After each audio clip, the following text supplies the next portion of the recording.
In 1806, 50 years before the famous 1857 Indian Rebellion, the march of the British Empire hit a wall in the dense forests of Odisha.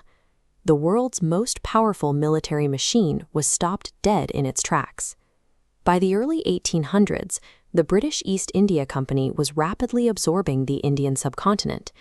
They bypassed simple military victories to systematically acquire entire nations, painting the map with their territorial claims. Their preferred method of expansion rarely involved full-scale war. Instead, they relied on a highly effective administrative strategy. They would wait for an independent kingdom to experience internal political instability, offer to step in to manage the crisis, and slowly absorb the territory without firing a single shot. This approach turned the company into a geopolitical vacuum cleaner. By posing as helpful administrators during moments of weakness, they could bypass standing armies entirely and quietly swallow vulnerable nations from the inside out. This exact threat arrived at the borders of the Kingdom of Kurda, a culturally vital region located right next to the spiritual center of Puri. Kurda was thrown into a sudden crisis when its king passed away. The only heir left to inherit the throne was a young boy, Prince Mukunda Deva II. A kingdom ruled by a child lacks centralized authority. It creates a perfect political vacuum, exactly the kind of instability the East India Company needed to trigger their annexation playbook. To protect the young prince, the kingdom's royal advisor stepped forward. His name was Jaya Krishna Mahapatra Rajguru. He was a highly educated scholar, an expert in Sanskrit and philosophy, and he immediately took on the role of the boy's personal guardian.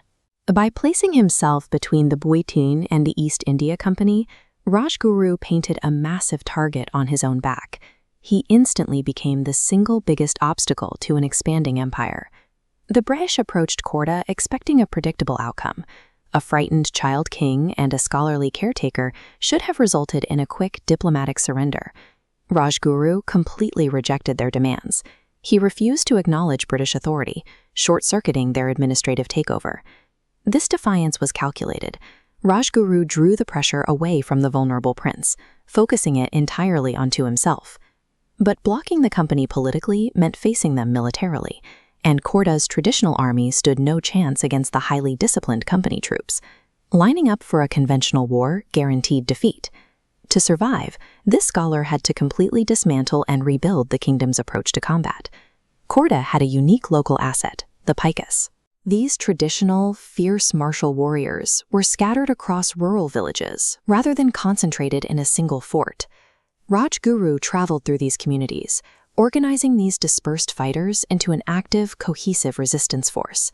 Instead of massing these troops into one vulnerable target, he deployed a decentralized network. He spread dozens of small, mobile nodes across the dense terrain to surround and infiltrate the rigid British formations. This grassroots network bogged the British down in endless, unpredictable skirmishes. It was impossible to establish control because the resistance was everywhere and nowhere at once. Rajguru effectively neutralized the company's overwhelming firepower. He turned the local population and the thick forests of Odisha into an untargetable, asymmetrical weapon. The British were forced to pour massive reinforcements into the region. After a series of exhausting battles, they finally managed to capture Rajguru in 1806. Even in chains, facing certain death, he flatly refused to sign over the kingdom.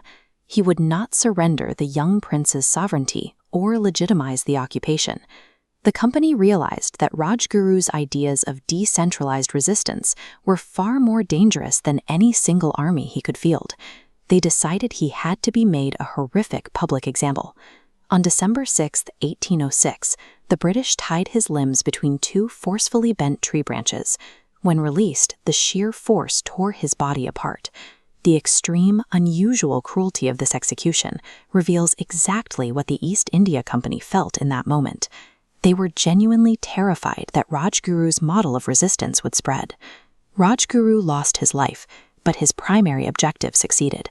The East India Company failed to secure a legitimate surrender from the throne, and the sovereign bloodline of the kingdom remained unbroken. Furthermore, the scattered militia network he built survived him. The Paikas remained organized and highly motivated, laying the operational groundwork for massive armed uprisings across Odisha in the years that followed. Today, Rajguru is recognized as one of the very first architects of Indian independence. Across Odisha, schools, roads, and institutions proudly bear his name. He showed what it truly means to be a guardian. By leveraging everything from diplomacy to asymmetrical warfare, he proved that the fight for Indian sovereignty was a continuous, strategic campaign that began long before the history books typically admit.